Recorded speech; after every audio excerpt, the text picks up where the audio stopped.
the arrival of Android's tablet-specific Honeycomb operating system, the iPad now faces real competition, and joining the likes of the Motorola Xoom and the Asus Transformer, it's the LG Optimus Pad.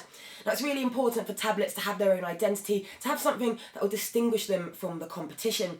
The Motorola Xoom was the first tablet to offer Honeycomb, and its connectivity options make it hugely desirable. The Asus Transformer offers a dual experience, while the Optimus Pad is the world's first 3D recording tablet.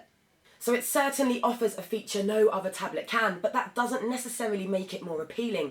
Of all the things you might want to do with a tablet, recording video is high up on the unlikely list, something we've established since the dawn of dual-cam tablets. So having 3D recording capabilities is hardly appealing enough on its own, unless of course your two favourite things in the world are tablets and 3D. The Optimus Pad has a pair of stereoscopic lenses on the back, sitting right next to an LED flash.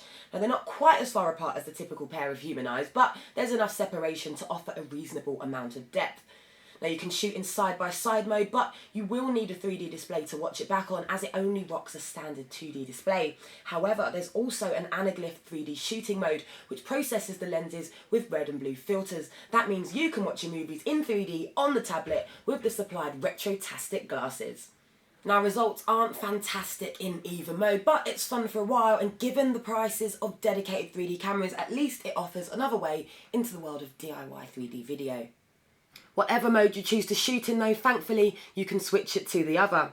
Now, you'll also get 720p 2D video recordings as well, which are just as good as other tablets, and when it comes to photos, they are equally satisfactory.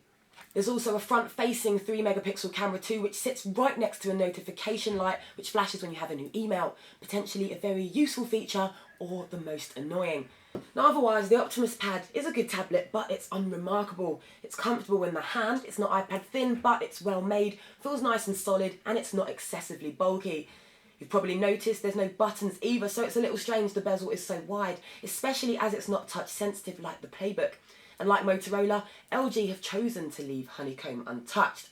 Now, inside, it's running a 1 GHz dual-core setup, so therefore offers very similar performance to tablets of the same spec when it comes to running apps, as well as displaying the same slight difficulty in maintaining frame rates when playing 1080p HD video. Now, moving on, and the Optimus Pad is short on a few extras. While you get an HDMI output and a headphone socket, there's no way of plugging in USB sticks or memory cards of any sort, which is a shame, as it means you're going to have to connect it to a Mac or PC using Android file transfer in order to get content onto it from other devices, either that or go via the web. There's no micro SD slot either, so the 32GB memory will have to do. Now, at the moment, the Optimus Pad is running Honeycomb 3.0, yet to receive an update to 3.1, but that's not a huge issue. Visually, you can't tell them apart. It misses out on slightly faster operation, but the OS performs well and there's enough power to push things around smoothly. Now, the 8.9-inch screen is responsive, bright and colourful. Angry Birds Rio, for example, looks really sharp, as do websites and even icons within Honeycomb's menu. And on top of that, the 3 mini speakers are decent enough for casual viewing.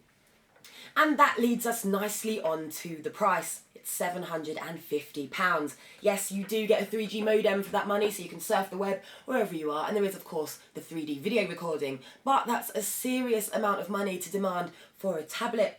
If it was staggeringly impressive, fair enough, but it's not. It's good, but it's not that good. So sadly, it just doesn't offer enough to justify that price.